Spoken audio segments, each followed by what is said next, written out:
బాబాజీ, మనము అయోధ్య రామ మందిరం ఓహ్, మీరక్కడ వెళ్లారు. మీ వీడియో చూసాము, ఫోటో చూసాము. బాలరాముడిని ప్రతిష్టాపన చేసేటప్పుడు మీరక్కడనే ఉన్నారు. కానీ మీరు దగ్గరలో చూసిన దాంట్లో ఒక గురువు గారికి కళ్ళు కనిపించవు. అయోధ్య రాముని గురించి కొన్ని కోర్టు అడిగిన ప్రశ్నలకు కూడా ఆయన చెప్పడం జరిగింది. కానీ ఆయన కొన్ని వివాదాలు ఆయన పైన రకరకాల వివాదాలు వస్తున్నాయి. అసలు ఆహ్, ఆయన పీఠాధిపతియా? లేకుంటే బాబాజీయా? సాధకుడా? లేకుంటే ఆయన వివాదాలు రావడానికి కారణం ఏంటి అసలు?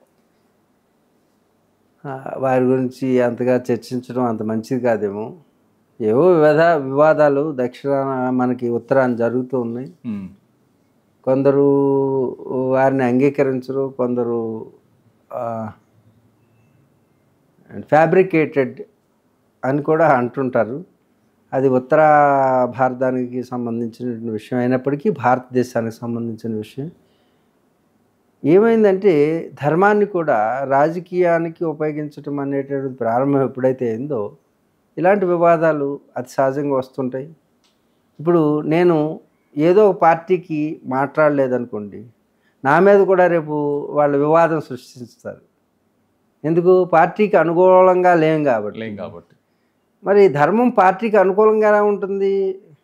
ఉండదు. ఇది పార్టీలుగా విడదీయడానికి వీలు లేనటువంటిది. ఏ పార్టీకి సంబంధించి ఉండదు ధర్మం ఎప్పుడు కూడా. కాబట్టి చాలామంది ప్రేక్షకులు కూడా అనుకుంటారు, ఈ కాషాయ బట్టలు ఉండగానే వెంటనే ఒక పార్టీకి సంబంధించిన వాళ్ళు అయిపోవాలనుకుంటారు. అవును. తద్విరుద్ధంగా చిన్న మాట వినిపించినా సరే, వీడు స్వామి కాదు, వీడు ఇది కాదు, వీడు మనకు సంబంధించిన వాడు కాదు అని దోషపూరితమైన ద్వేషాన్ని మీద జల్లుతుంటారు. అందుకే చాలామంది స్వామీజీలు వివాదాల్లో ఉన్నటువంటి వారిని వాళ్ళకు అనుకూలంగా ఉంటే వారందరినీ దగ్గర పెట్టుకుని వాళ్ళే నిజమైన పీఠాధిపతులుగా ముద్ర వేసేటువంటి పార్టీలు, గవర్నమెంట్లు తయారవుతున్నాయి. ఏదైనా చిన్నది వాళ్ళకు అనుకూలంగా మాట్లాడలేదనుకోండి. చూడండి, ఆంధ్రదేశంలో 3800 గుళ్ళు ఎన్నో పాడైనాయి మాకు చెప్పారు మా వస్తే. దాంట్లో అందరూ పిచ్చోళ్ళే తగలెట్టారట.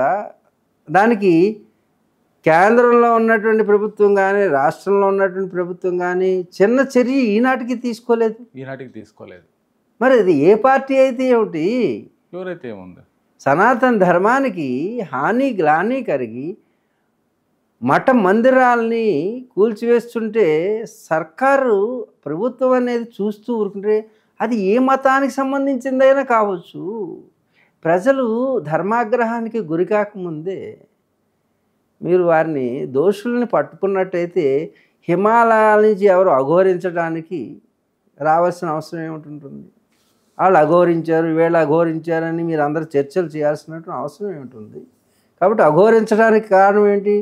ఇక్కడ ధర్మ వ్యవస్థ ఫెయిల్ అయింది. ధర్మాధికారులు కదలడం లేదు గుళ్ళ మీద. పీఠాధిపతులు వచ్చి ఎందుకు నా గుడిని పడగొట్టావని అడగడం లేదు. ఆ గుడిని నిర్మించినటువంటి ప్రాంతంలో ఉన్నటువంటి వారు కూడా అడగడం లేదు.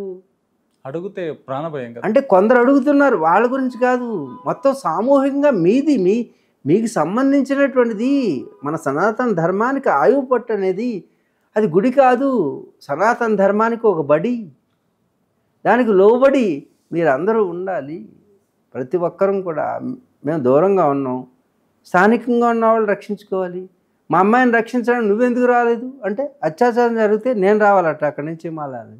మరి నువ్వేం చేస్తున్నావు మీ ఇంట్లో కూర్చుని, మీ అమ్మాయికి అత్యాచారం జరుగుతుంటే అని అడుగుతుంటే, మీరు ఎందుకు రక్షించలేదని, నువ్వేం చేస్తున్నావు మా అమ్మాయికి జరుగుతుంటే అని అడుగుతున్నారు. వింతగా ఉంది ఏదో. నువ్వేం చేస్తున్నావు పలానప్పుడు గుడికి నేను లేనురా, నువ్వు ఉన్నావు, ఆ పక్కనే నువ్వు అడుగు ముందు.